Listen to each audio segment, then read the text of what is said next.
مجھے رب ذوالجلال کی بارگاہ میں بار بار جاتی ہوئی شرم آتی ہے. مجھے امید ہے جو میرے امتی ہیں, جو میرا کلمہ پڑھنے والے ہیں, فرمایا وہ ضرور 5 وقت کی نماز ادا کریں گے. اللہ امام الانبیاء علیہ تحیت والثناء نے فرمایا اب میں رب ذوالجلال کی بارگاہ میں بار بار نہیں جاتا, 5 نمازیں کافی ہیں. رب ذوالجلال نے 5 سے 50 سے 5 کر دی ہے. اللہ ادھر سے غائب سے آواز آئی, اے میرے پیارے حبیب علیہ تحیت والثناء, غم نہ کر, من جاء بالحسنۃ فلہ عشر امثالها ومن جاء بالسیئۃ فلا یجزی الا مثلها. فرمایا میرے پیارے حبیب غم نہ کر, آپ کی امت 5 نمازیں پڑھے گی, میں رحمت کا نقطہ لگا کے ان کو بھی 50 کا ثواب دوں گا. پڑھے 5 ثواب 50 کا ملے گا, پڑھے 1 ثواب 10 کا ملے گا. 1 نماز پڑھو 10 کا ثواب, 5 ملو 5 پڑھو 50 نمازوں کا ثواب. اب ہم نے محاسبہ کرنا ہے کہ آیا ہم 50 پڑھتے ہیں یا ہم 5 پڑھتے ہیں یا کہ نہیں.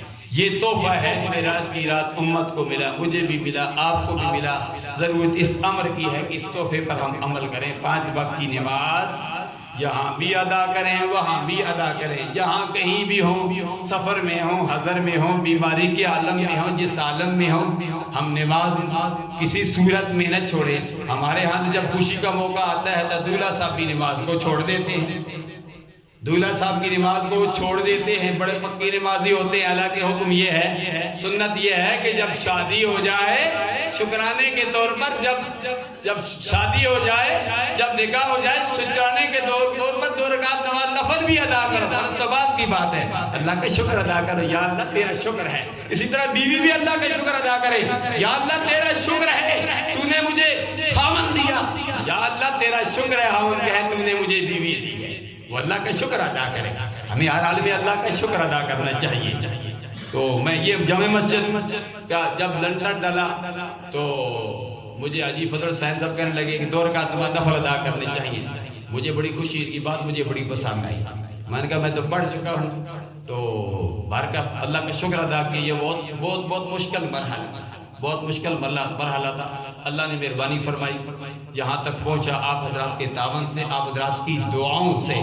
لنٹر ڈل گیا, باقی کا بھی ساتھ ہوتے رہیں گے. اگرچہ ابھی تک 5 لاکھ روپے قرضہ ہے سریے والے کے. سیمنٹ والوں کو ہم نے ایمرجنسی 1 ہفتے کے اندر پیسے دینے ہیں. ابھی ہم نے شٹرک والوں کو دینے ہیں, بجری والے کا بقایا ہے. لیکن اللہ تبارک و تعالیٰ مہربانی فرمائے گا. بعض حضرات نے وعدہ کیا تھا کہ ہم خود ہی قاری یاسر عوان صاحب نے بڑی ہمت کی.